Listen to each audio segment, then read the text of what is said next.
we break down here. Beautiful break. Pop in volume, 50% of our spread, closing week, you know, we break under this price action. So we'd label this a valid break. Expect lower prices. Then we get bar A. Interesting. What does our bar A represent? It's trying to hold the market here. So what could we label bar A? Well, I mean, there is active buying on that bar. Hands down, buying in bar A. Then nothing. We get a little kind of 3 inside bars. It breaks down here to B. What do we know about bar B here? Well, again, active buying, right? Close off the lows, huge volume. We're not making much downside progress. And then we get bar C. Again, we close off the lows, high volume. So, but volume is reducing slightly. When I say active buying, active buying, active buying, yes, we're making lower progress, lower prices to the downside, but could you argue that someone is buying in this downtrend? Well, yes, clearly. And who do you think is buying in this downtrend? Well, on 8,000 contracts, that is not retail. When you can spot this, that gives us information going forward. Why? Well, because someone is positioning themselves. Could be potential profit taking. We don't know. All we know is there is active movement on the way down here. So from C, we become way oversold here. We have a rally. What do you note about the rally? Well, there's just no ability to rally, i.e. no demand. Then we get a break. And what do we notice about this break?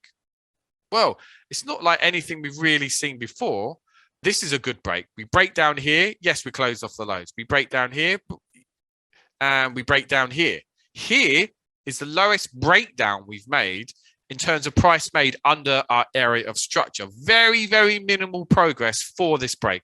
Yes, granted, we do close, you know, we do break through this little support level, this support level. But ultimately, this is the weakest break out of all of these breaks we've seen so far. Then, as everyone's rightly noted, what do we have here? We have a swell in volume, which Wyckoff indicates a potential change in trend. And where does this occur?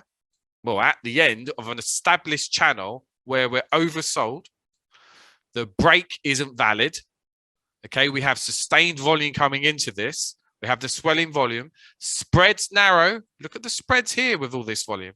Spreads narrow. And we have shortening of the thrust in the closes. So what's favor that we're going to have some form of rally?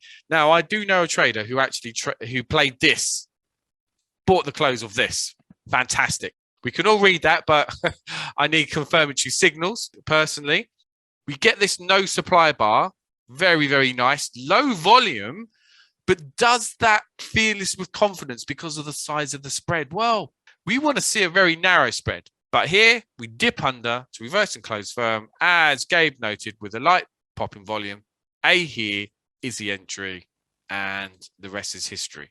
And this is a lovely, lovely counter trend play that displays all of these characteristics. But in the back of our mind, that helps us pull the trigger for feel confidence, is that we know there's active buying in this move down. So all of this kind of flush down here is just what? Well, it's just absorbing the last amount of supply in the market. Ergo, we can push up 150 ticks on this kind of volume. Because all this high volume here has absorbed all the supply within this area. Ergo, that's why we can push up on volume like this. Fantastic, isn't it? How we can really piece this together.